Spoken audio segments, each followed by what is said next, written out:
જામનગર શહેરમાં પ્રદૂષણ નિવારવા માટે આજે જામનગરના 487માં સ્થાપના દિન નિમિત્તે પૂર્વ શહેર ભાજપ પ્રમુખ હિતેન ભટ્ટ દ્વારા ખાંભીનું પૂજન કરીને એક નવું અભિયાન લોન્ચ કરવામાં આવ્યું છે। આ અભિયાન અંગે હિતેન ભટ્ટ અને કમલેશ દવે દ્વારા જણાવવામાં આવ્યું છે કે લોકો નાના મોટા પ્રસંગોમાં પ્લાસ્ટિકના અને ડિસ્પોઝેબલ થર્મોકોલના વાસણોનો ઉપયોગ કરતા હોય છે, જેને પરિણામે પ્લાસ્ટિકનું પ્રદૂષણ ફેલાતું હોય છે। આ પ્રદૂષણ રોકવા માટે ધરોહર કાર્યક્રમ અંતર્ગત એક વાસણ બેંક બનાવવામાં આવી છે। નાના મોટા પ્રસંગોએ જામનગરના લોકો આ વાસણ બેંકમાંથી વિનામૂલ્યે સ્ટીલના વાસણો મેળવી શકશે અને પોતાના પ્રસંગોમાં ઉપયોગમાં લઈ શકશે। બાદમાં આ વાસણો સાફ સફાઈ કરીને સંસ્થાને પરત કરવાના રહેશે। અત્યાર સુધી આપણે સૌએ ફાઇનાન્સ બેંક, બ્લડ બેંકના નામો સાંભળેલા હતા। આજે જામનગરના યાદગાર દિવસે વાસણ બેંકની સ્થાપના કરવામાં આવી છે, તે સરાહનીય છે। લાભાર્થીઓ માટે મજાની વાત એ છે કે આપણા ઘરના નાના પ્રસંગો એટલે કે 100 મહેમાનોની મર્યાદામાં આ સંસ્થા તરફથી માત્ર આધાર કાર્ડના આધારે કોઈપણ જાતની ડિપોઝિટ વગર અને કોઈપણ જાતના ભાડા વગર આ સંસ્થા તરફથી સ્ટીલના ફ્રી વાસણો આપવામાં આવશે।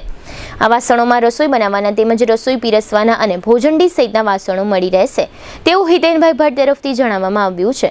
આ સમગ્ર વિષય અંગે એડવોકેટ હિતેન ભટ્ટ અને આરએસએસ કાર્યકર્તા કમલેશ દવેએ આપેલી વિગતો પ્રસ્તુત છે। જામનગરની વિરાસત ધરોહર એના જુદા જુદા આયામો આપ્યા છે, એમાંનું એક આયામ એટલે વાસણ બેંક, વાસણ સહકારી બેંક।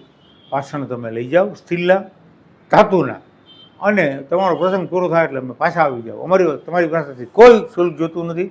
મહેરબાની કરીને જે સ્થિતિમાં લઈ ગયા હોય બીજે દિવસે એ જ વાસણ બીજે કોઈ પણ વાપરવાના છે, એટલે સ્વચ્છતાનો આગ્રહ રાખી આપણા પોતાના વાસણો છે સ્વચ્છ કરી અને પરત સોંપવા માટે અમને ફોન કરવામાં આવશે, એટલે વાસણ છે લઈ જવા એ રીતની વ્યવસ્થા ગોઠવવામાં આવશે અને એ મુજબના અમે અગાઉથી જાહેરાત પણ આપીશું।